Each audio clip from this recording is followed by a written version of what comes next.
Let's make a snowman. I need a scoop.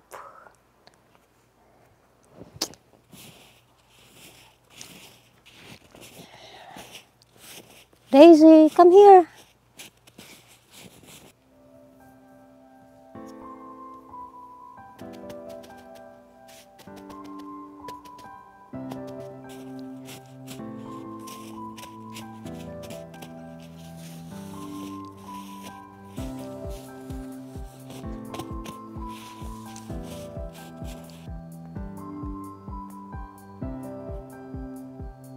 Come here, buddy. Daisy, come on.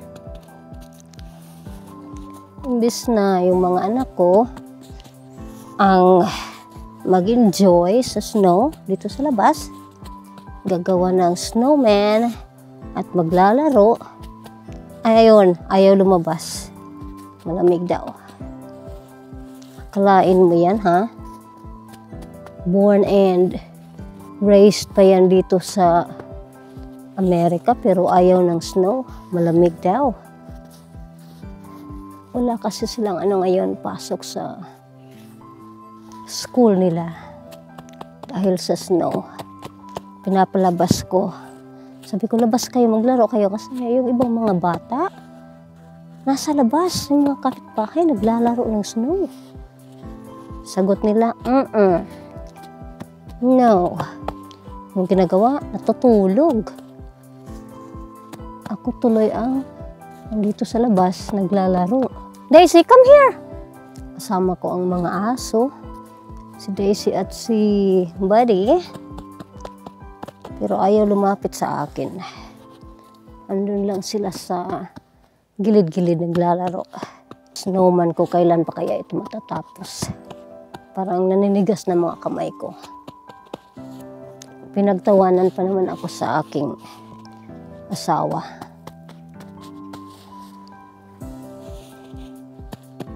Natatawa siya sa aking outfit, guys. Bihira lang yan tumatawa.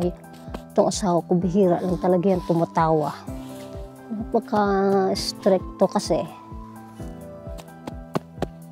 Ngayon, tumatawa talaga siya nung nakita niyang outfit ko, ha? Naka-shades pa ako.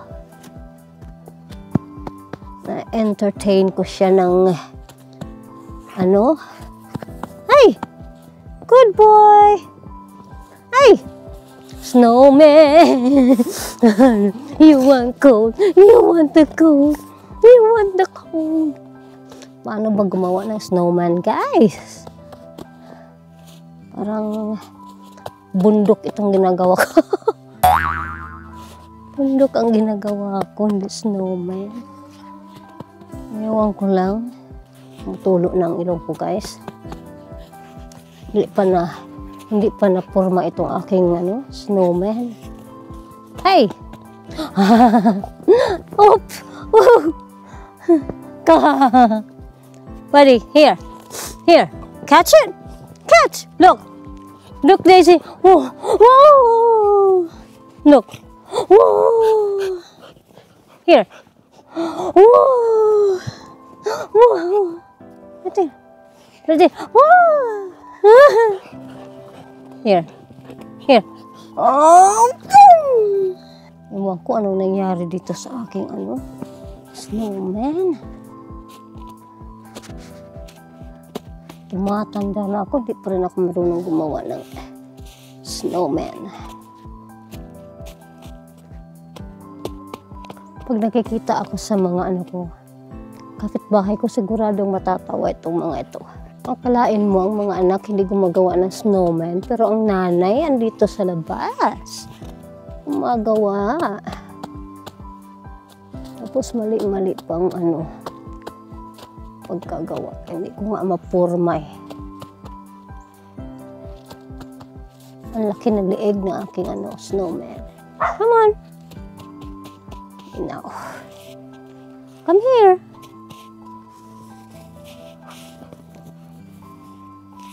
O sige, lagyan ko na ng carrots andito sa aking bulasa. Ayan.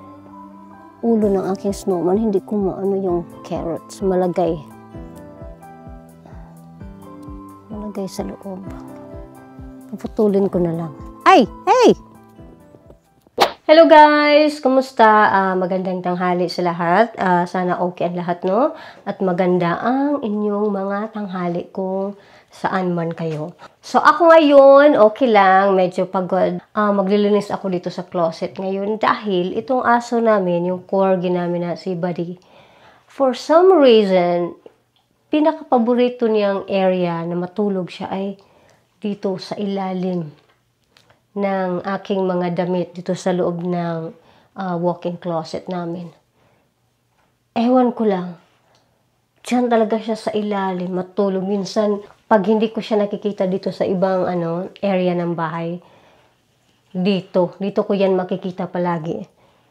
Minsan, yung paa na lang niya ang nakikita ko, minsan yung buntot, nandun pala talaga siya sa ilalim natutulog. Ayaw magpapadistorbo. Ngayon, ang nangyari, lahat ng mga damit ko dito sa baba, yan, ang daming buhok. So, kaninang umaga, bago ako nagbihis nito, plano ko sana ay gamitan lang ng yung roller ba, para tanggalin yung mga buhok-buhok.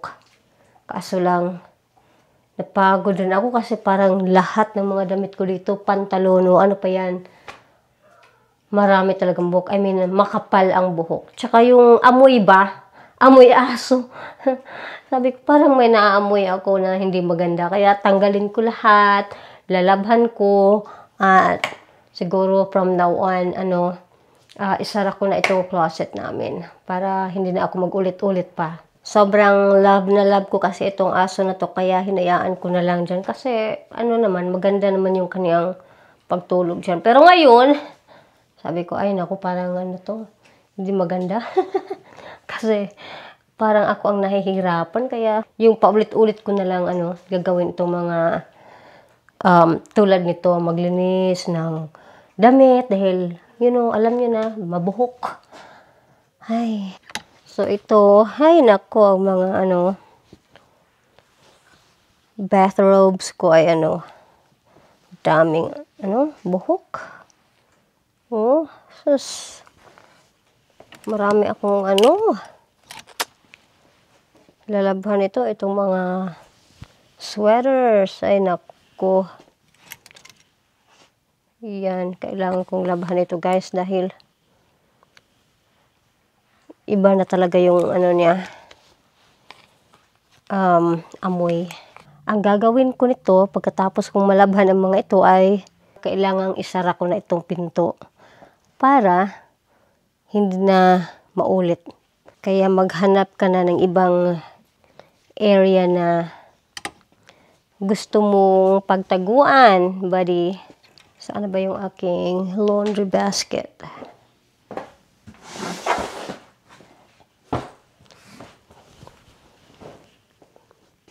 Ang panganay kong anak ay nasa opisina ni Mister ngayon. Hinatid ko siya kanina. Dahil kailangan niyang mag shadow job dahil exempted siya sa kanilang test. At yan, ngayon, pag uwi ko ng bahay ay ito na ang gagawin ko. Ito pantulog. Kailangan tanggalin lahat.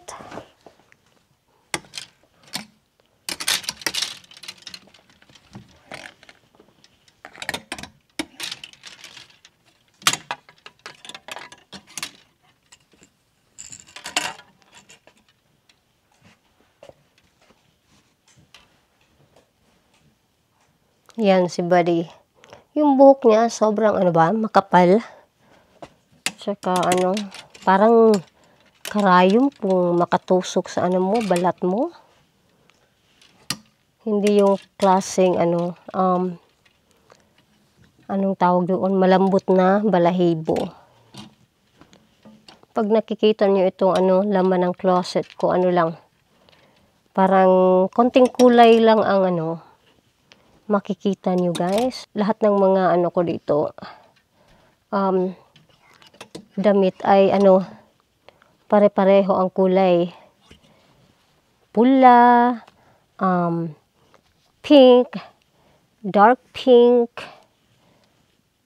burgundy, brown, light brown, dark brown, mga ganun, black, blue, tapos orange, mga ganun, mga mahilig ako sa neutral colors. Mga ko lang ito guys, mga nakalagay dito yung mga winter clothes. Pero hindi ko naman talaga nasusuot ito lahat dahil mahilig ako magulit-ulit ng damit. Kung ano yung komportable kong damit na isuot, yun palagi ang sinusuot ko pag lumalabas ako ng bahay. I don't really care kung paulit-ulit yung suot ko. Basta ako ay lang, komportable, ay okay na ako dyan. Yung mga summer clothes, mga spring clothes, anong tawag dito, fall season clothes ay nasa storage lahat. Hindi yun magkasya dito. Ako guys, so far ito, ayan, punong-puno ang aking laundry hamper. Dagdagan ko pa konti para konti na lang ang matitira dito sa baba. So, ito ngayon ang aking lalabhan. Muna guys. Dahil meron pa doon sa closet na kailangan kong tanggalin. Pero, parang hindi ako matatapos today. Kaya hindi ko muna tinanggal yung iba. Ito lang muna. Puno, umaawas. Naglalaba ako kahapon ng comforter. Kaya tinatanggal ko ito. Kasi pag hindi ko siya tanggalin, hindi magkasya yung king sized comforter dito. Yan, ibabalik ko siya dahil maglalaba ako.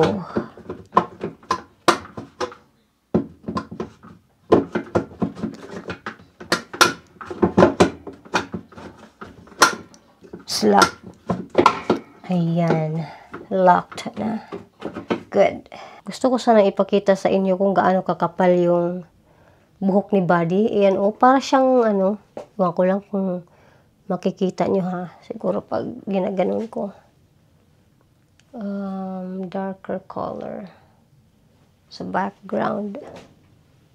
Ayan ayan. Kita mo. Ayan diba ayan? Parang karayom. Makapal ang buhok niya, ayan. Okay lang kung buhok ni Daisy yung dumidikit dahil ang buhok ni Daisy, hindi siya nanunusok sa balat. Pero ang kay Buddy, ayan, yung buhok niya, matigas. Tapos,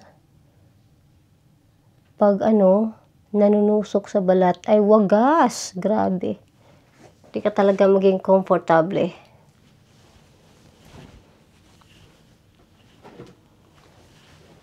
Mahilig pa naman ako magsuot ng mga sweater, long sleeves, mga turtlenecks, mga ganun. Kaya pag ang buhok ay nasa ilalim ng damit, talagang mapapaganon talaga ako dahil pag nanunusok na doon sa ilalim. Syempre lalo na pag nasa public ka. Wala, parang ganun-ganun lang. Ganun lang ako, pero talagang makate.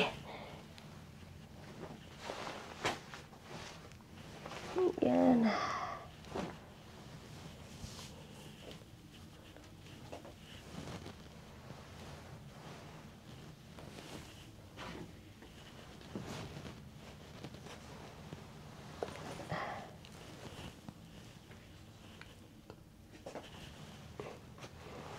Ay, nahulog. Yung pare-parehang kulay mo na ang uunahin ko para walang walang madisgrasya na damit. Si mister ko, binawalan ko yan maglaba dahil pag siya ang naglalaba, kahit anong kulay nilalagay. Kaya ang resulta ay naku, yung puti nagmukhang ibang kulay. Dito sa sleeves, parang ang tingin ko dito sa sleeve na ito ay yung parang kahoy ba? Yung branch, tapos merong mga twigs na naglalabasan na sa gilid-gilid yun. Yung mga buhok niya. Hanggang dito talaga. Hanggang sa likod. Ay. Ito yung paborito kong kulay. Mga ganito. Or, maybe a little bit darker nito. Pero yung mas lighter, not so much. Parang ganito siya. Wala akong maisip na ma-vlog ngayon, guys. Pasensya na dahil na ano ako dito. Nadidistract talaga ako dito sa mga damit kong ito. Hindi ko na vlog ang pagdala ko kay panganay ko kanina sa opisina ni Mr. dahil nagmamadali ako. At saka yung workplace niya, ayaw ni Mr. na pakita ko sa camera. Kaya respetuhin natin. Okay, I think this is good for now. Puno na ang aking washing machine. Naubusan na pala ako ng Downy. Kala ko meron pa akong isang galon ng Downy. Nako, ang laman ay lang pala. Yung kunting-kunti na lang. Hindi na kasya ng isang load. Ang aking hot cocoa na hindi ko natapos kaninang inumin ay inumin ko kasi ayan marami pa halos kalahati pa ang laman.